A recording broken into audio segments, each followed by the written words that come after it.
Good day, everyone. Thank you so much for tuning in onto Clean Media Photography. Thank you so much for your support. For those who have not subscribed, please go there and click the subscribe button. Today I'm going to show you how to change this image right here to something that looks like this. It's this to something that looks like that. Okay, first step is just to do basic minor adjustments, just to adjust the light, make sure you've got your colors right, colors are popping the way you want, and then you open the image to Photoshop. So this is the image. So I'm just gonna remove these lines that you see here. I'm gonna use this tool, spot healing tool, to remove them. So I'm gonna first start by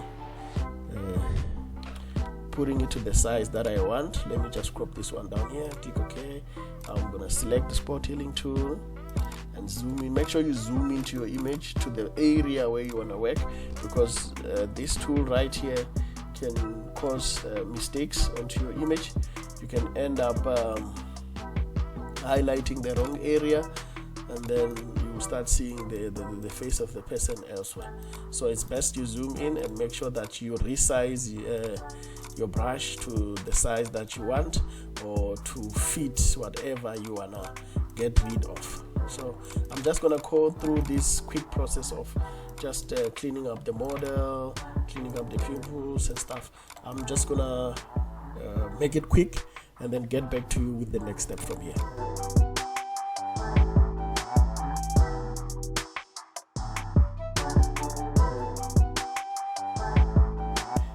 So this is it. I've just cleaned the backdrop and a few pimples on the model.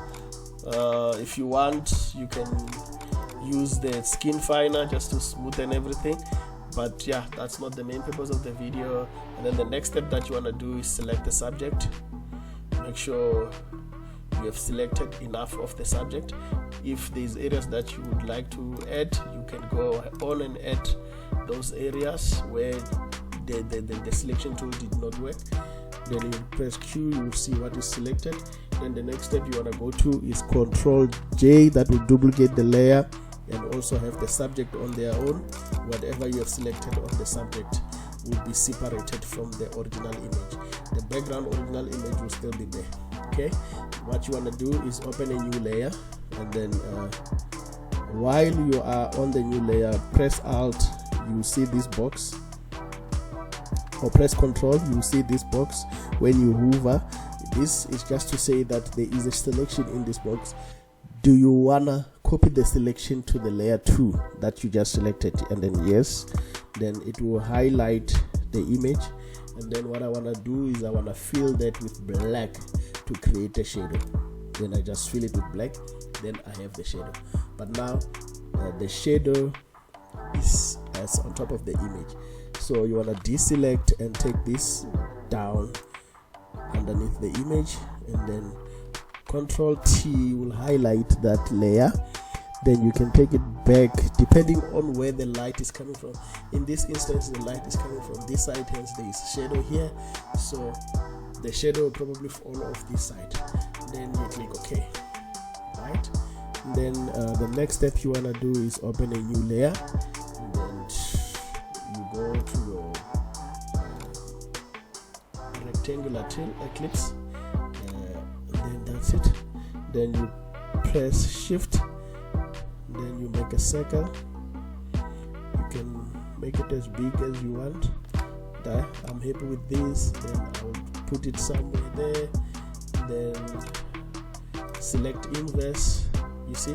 Then I take my bucket and then still fill with black. And then when you have this, you can just blur it a little bit, filter, blur, and then you go Gaussian blur, and there you go. That 68 is too much. That's okay. Let's Control D to deselect, then select to. If you're not happy with the blur, you can still add the blur just to a number where you are happy. I think I would be happy if it's here, and then reduce the opacity, maybe up until there. Then that's it. I'm happy with that. But then the image looks off, the shadow looks off, so you go here and delete this part of the shadow. But before then, you need to reduce the opacity of the shadow to look a bit more realistic.